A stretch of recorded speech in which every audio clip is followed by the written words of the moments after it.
Howdy y'all, welcome back to the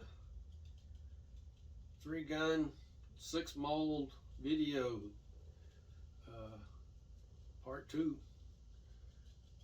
So got them all loaded up. We figured out our data on it, did a couple things between the Lyman books and the Hornady book, and got some load data figured out. And between those two books and Gordon's reloading, we figured out some stuff. So what I done was the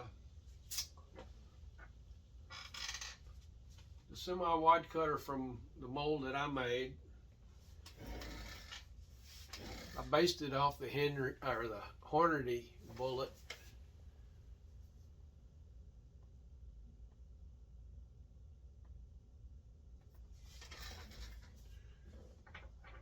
And I've been shooting this Hornady bullet for,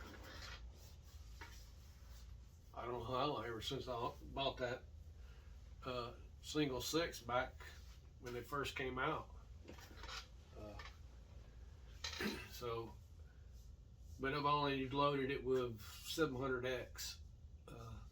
So I've never done it with unique, but the Hornady book shows unique. So what I done was I went to Gordon's reloading tool and duplicated minimum charge from the Hornady book in Gordon's reloading and seen what the pressure was and stuff like that, and kind of based some of that data off of that, and what the books were saying. You know, like I say, I got no data for my 2 bullets. There's data for these 2 Lyman bullets, but there's no data for the other 2.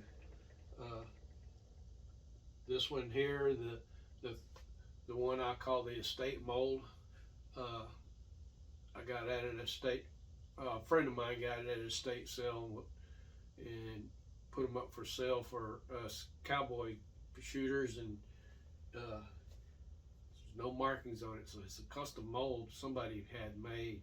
It's a 32, it throws 314 120 grain bullets, and they're good looking bullets. So, but there's no data.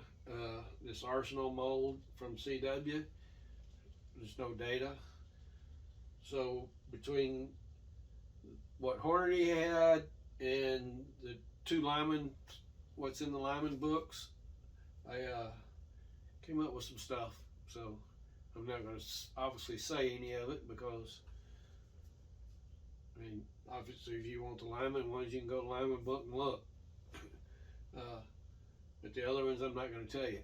So we got them all loaded. We have one issue though. These Arsenals will not fit, will not chamber in either the contender or my revolver.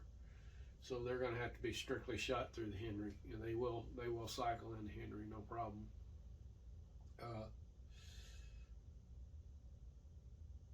Other than that, it's like oh,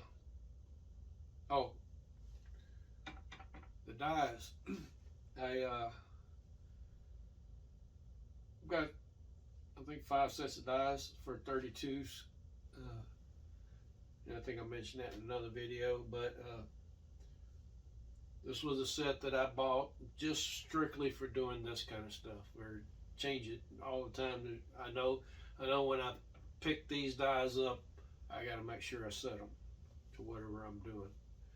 The other, I've got 3, you know, my main 32 H&R cowboy load. I got a 32 H&R black powder load from a different bullet, from the big lube bullets. Then I've got one set up for 327 with that 120 grain estate mold. So those 3 ain't getting changed. So, and I can't remember what I have another one set up for, but what we done on these obviously was the size and die works for all of them. You don't change it. The expander die, what I done was set it up for the 32 H&R, expanded all those, and then I have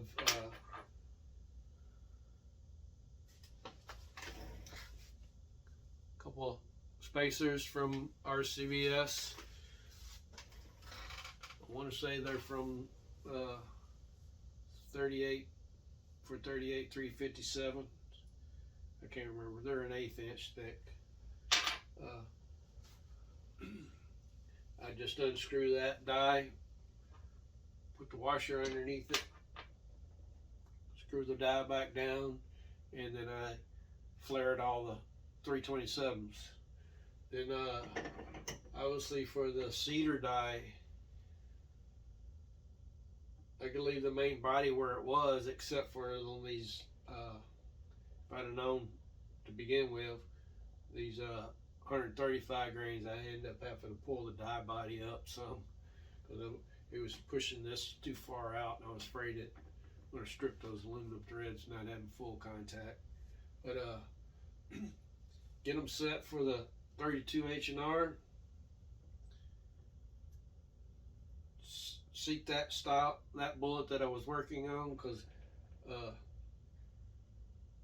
I did one bullet at a time. So I sized, primed, flared the 32 H&Rs, then I sized and flared the 327s. They were already primed. Then I throwed powder charge for all of them. Then I come over and set up the cedar die for whatever bullet I was running. Once I got that set, all I had to do was unscrew the die itself, stick one of these washers underneath it, and seat the 327s. So that worked out really easy to do, you know. And then the crimper,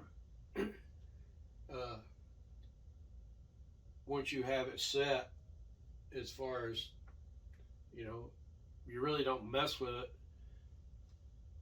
it. It'll do all the 327s, and then the 32 H&Rs, and then when I got ready to crimp the 327s, I would just unscrew it, put one of these underneath it, crimp them all.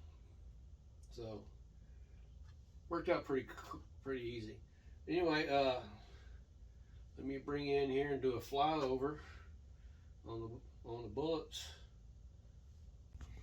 All right. Those all turned out pretty good. And then there's the 82 grainers, the 88 grainers, and they'll go back here, and that's that 120 grain bullets.